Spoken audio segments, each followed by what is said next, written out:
terus. Kalau bertanya terus, nanti kau jadi begodes. Kawan-kawan, hari ini saya bukan ingin memberikan suatu statement yang ibaratnya menguntungkan salah satu pihak, tidak. Tetapi saya hanya berkaca terhadap dua orang penghujat, ya. Yang satu penghujat dari Muslim, yang satu penghujat dari Kristen, ya kan? Kalau dahulu orang selalu berkata, ya kan, tidak ada keadilan bagi si miskin, keadilan di muka hukum bagi si miskin. Hukum tajam ke bawah, tumpul ke atas. Kalau dulu kan begitu, ya kan? Terhadap perekonomian. Kaya miskin kan menyangkut perekonomian, ya, penghasilan, ya kan? Tetapi sekarang ada lagi kasus baru, ya kan? Tidak masalah ekonomi, tetapi masalah penghujat agama. Lucu kawan, ya kan? Ya sama saja, intinya sama. Hukum tumpul ke mayoritas, tajam ke minoritas. Nah, ini kan. Loh, kok bisa begitu sang debaters? Oke. Saya akan mencuplik sebuah video dari Ustadz Somad, ya. Ustadz Somad ini dai kondang, ya, saat ini. Yang dengan lantang mengatakan bahwa di salib itu ada jin kafir. Ya, kita tonton dulu videonya kawan-kawannya, sekalian mengingat, sekalian kalian ini dulu saya ambil dari video saya saja, ya. Biar asik gitu loh, ya kawan-kawannya. Nah, ini saya ambil dulu dari sini. Sebentar, saya besarkan dulu. Ya. Nah, ini saya matikan dulu. Wah, itu ada rekening BCA dan Mandiri, kawan-kawannya. Ya, saya buat di bawah itu, apakah saya akan berjalan sendiri dalam menjalankan misi Rumah Anak Terang? Kalian yang menjawab. Kalau kalian jawab sendiri, ya sudah, saya sendiri. Kalau kalian jawab, ya kita bergandengan tangan, bersama-sama dalam kasih, dalam satu hati, berjalan dalam terang kasih Tuhan. Kau sahabatku, kau saudaraku, tiada yang dapat memisahkan kita, katanya. Kayak lagu orang buta aja. Oke, lanjut ya. Apa sebabnya kata ibu itu mirip macam ini? Saya terlalu terbayang salib, nampak salib, jin kafir sedang masuk. Karena di salib itu ada jin kafir. Nah, kawan-kawan, Somad mengatakan di salib itu ada jin kafir. Tetapi karena hukum, ya kan, tumpul ke mayoritas, tajam ke minoritas, sehingga apa? Ucapan Somad ini dianggap sebagai ucapan seorang pejuang, pahlawan. Ya. Sedikit pun dia tidak ada diekspos di TV-TV, sedikit pun dia tidak ada dikejar-kejar baris krim, tidak ada disuruh mencari Interpol karena memang dia dalam negeri, ya. Tidak ada, apalah tidak ada, ya kan? Saya salut melihat penghujat yang satu ini. Kita lanjutkan dikit lagi, ya. Hujatan dia itu manis sekali didengar, ya. Lanjut. Dari mana masuknya jin kafir? Karena ada patung. Kepalanya ke kiri apa ke kanan? Nah, karena ada patung dia memperagakan seperti orang tersalib, ya. Kepalanya ke kiri atau ke kanan dia bilangnya, kan. Santai kawan. Tanpa dosa, ya. Tanpa dosa kawan. Dan apa ujung-ujungnya? Dia siap menantang kok. Kan kalian lihat. Akhirnya dia menantang. Oh, saya siap begini bogono. Hebat kawan. Sakti Mandraguna. Mandraguna. Bukan Mandraguna kawan, ya. Sakti kawan. Apa orang Kristen mampu seperti itu kawan? Tidak kawan. Paul Sang juga menantangin, kan. Buat laporan, kan. Dibuatkan laporan. Oh, heboh langsung. Padahal kalau kita lihat kadar daripada hujatannya ini apa bedanya? Yang dia hujat adalah Tuhannya orang Kristen yang tersalib. Katanya di salib itu ada jin kafir. Padahal yang di salib itu adalah Tuhan Yesus Kristus. Tuhan Yesus Kristus dibilang si Somad ini adalah jin kafir. Bayangkan kawan. Hukum tumpul ke mayoritas, tajam ke minoritas. Ini istilah baru, ya, yang dibawa oleh sang debaters. Hukum tumpul ke penghujat, oknum penghujat agama Muslim, tajam ke oknum penghujat agama di luar Muslim, non Muslim, kan? Kawan-kawannya aneh kawan saya lihat, kan? Dia santai kawan, kayak nggak berdosa. Malah dia khotbah di mana-mana tetap santai. Malah dapat sanjungan tuh. Tidak ada seheboh televisi mana yang menyiarkan acara ini. Saya nggak tahu. Apakah ada? Coba ingatkan saya ingin tahu. Dan di-expose, di-blow up sedemikian rupa. Kan? Saya sampai saat ini tidak tahu kawan. Ini perlu saya pertimbangkan ya kawan. Karena saya lihat sangat menarik kawan. Ya kan? Kenapa sangat menarik? Inilah yang sering saya katakan, harusnya ada keberimbangan lah dalam hukum ini. Belum lagi kalau kalian dengar Yahya Walone. Dia bilang apa? Spiritus Tarsus katanya. Ini bukan kitab dari Tuhan Bibel. Bibel ini bebal. Kitab dari hantu, bukan Tuhan, tapi hantu. Santai kawan. Santai, slow. Apakah heboh? Oh tidak, dia malah dibela. Dianggap dia seperti pahlawan.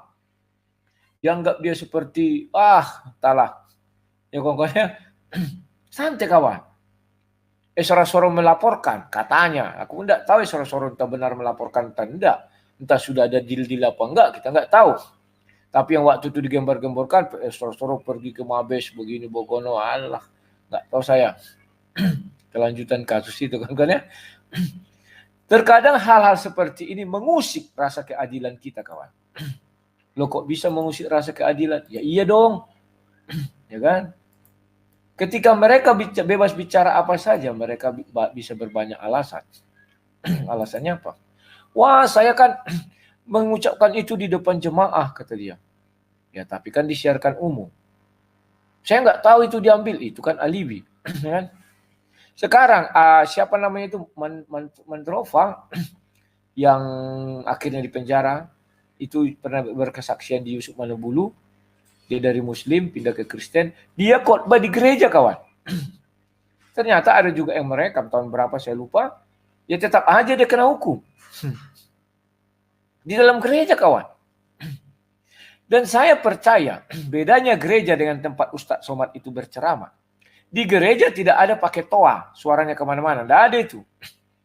Hanya lingkungan di dalam, karena speakernya di dalam. Sementara saya percaya Ustadz Somad ini berceramah, pasti itu dispeakerkan. Memang dia ceramah kan di depan jemaahnya. Tetapi suaranya kemana-mana kawan. Dan demikian.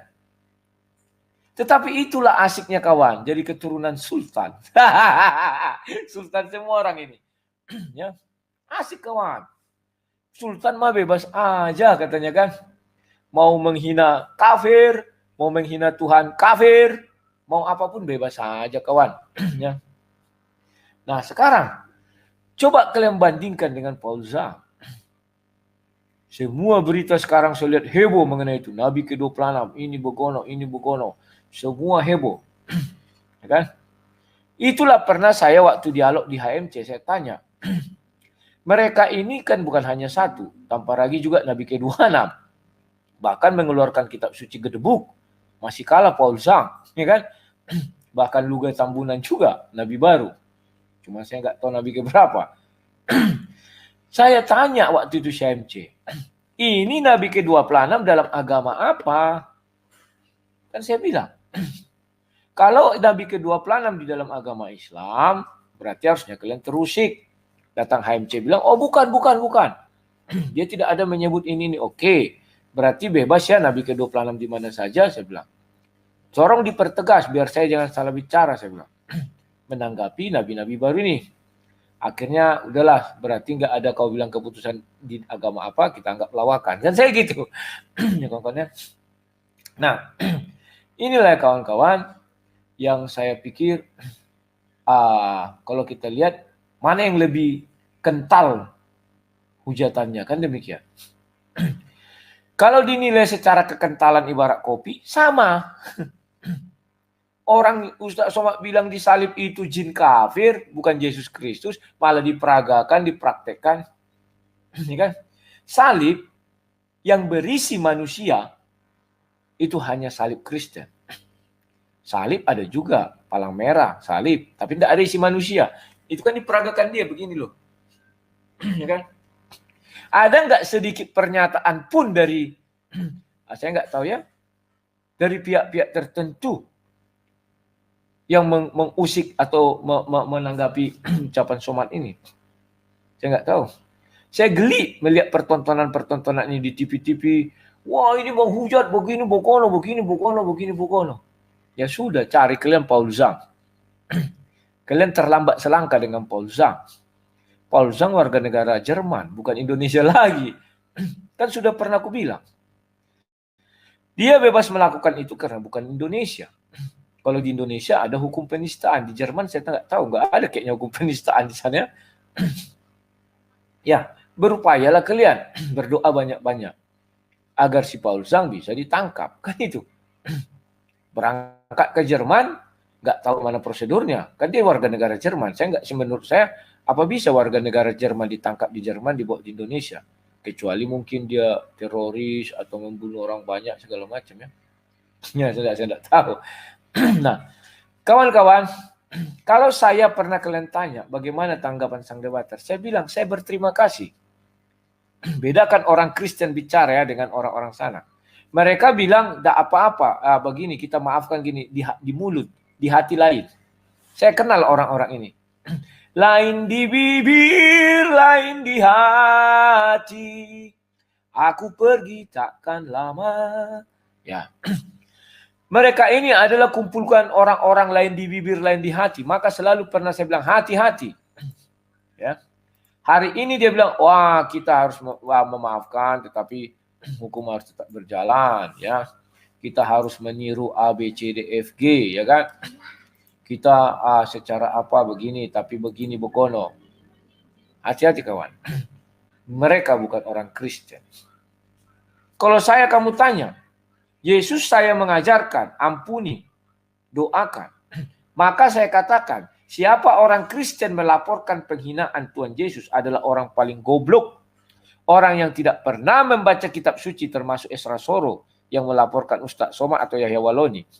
Yahya Waloni kalau salah aku dilaporkannya, goblok saya bilang. Kenapa goblok? Yesus itu sudah lebih terhina daripada ucapan. Dia diludahi, di hadapan ribuan orang.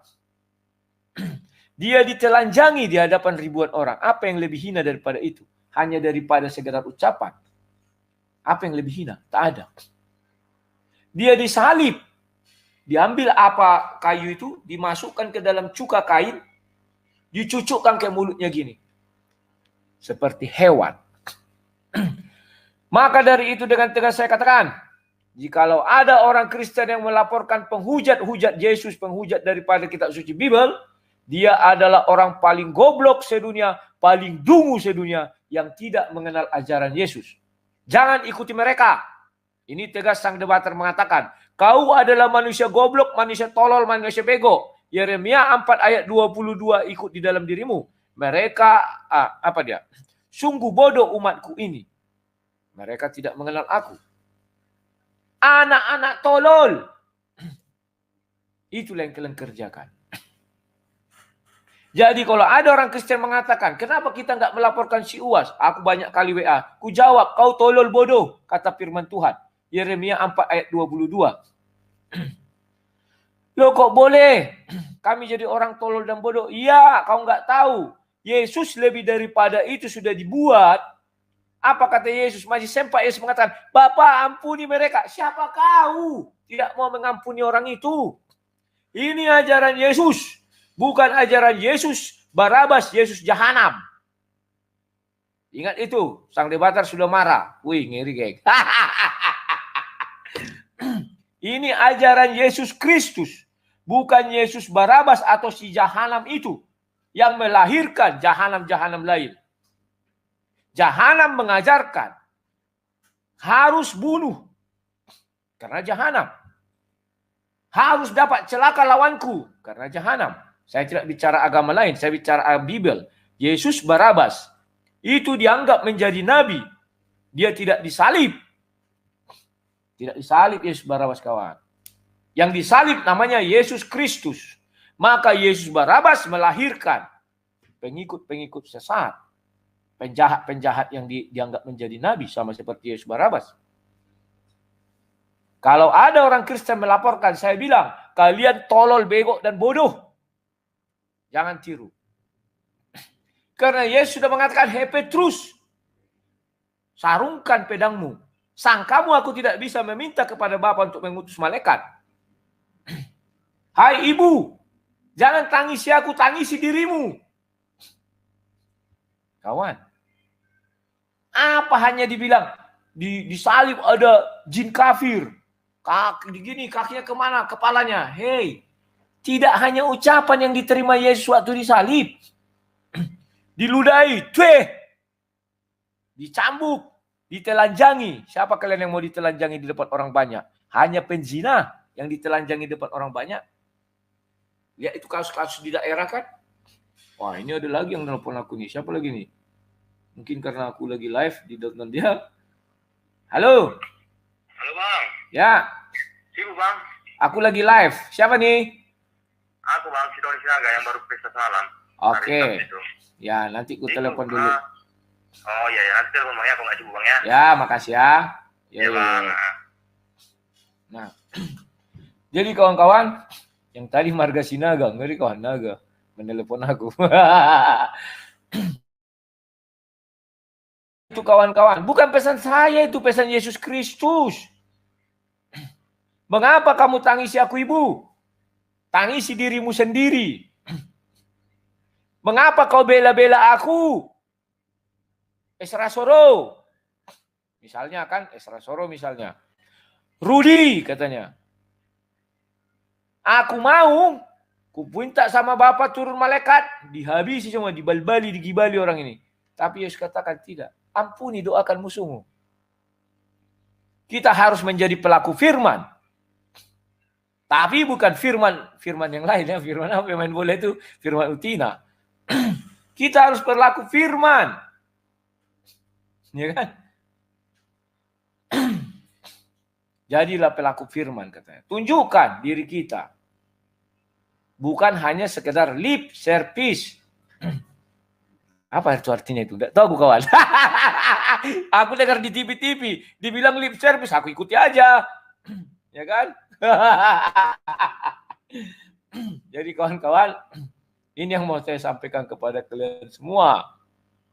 Pahamilah. Ya kan? Biarkan Ustadz Somad menghina. Karena yang dihina bukan kau kawan. Kalau kau laporkanlah pencemaran nama baik. Karena ada pasalnya. 311.